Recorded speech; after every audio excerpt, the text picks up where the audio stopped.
जी अस्सलाम वालेकुम।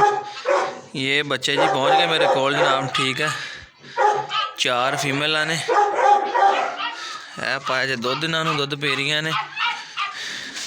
थोड़ा नाल पाना है जी डॉग फूड। लो जी डॉग फूड भी खाओ जी, डॉग फूड भी खाओ। ठीक है जी, चेक कर लो जी। यह फीमेल पहुंच गई ने। अज 25 जनवरी। ठीक है, 25 जनवरी की सुबह की फ्रैश वीडियो है। 4 फीमेल ने, लॉन्ग कोट ने प्योर। ठीक है, जत चेक कर लो इन्होंने पर जत लॉन्ग कोट फीमेल ने माशाल्लाह जी, जत वाले पूरे भालू ने। ये वीडियो है जी 25 जनवरी की सुबह की फ्रैश वीडियो। तो माशाल्लाह सेहतमंद हैल्दी एक्टिव। ठीक है, जत शत देख लो पूरी सोहनी जत इन्होंने उत्ते बच्चों के। तो ये तुहानू मिल जाएंगे। नंबर स्क्रीन पर चल रहा, जो रबता कर सकते हो।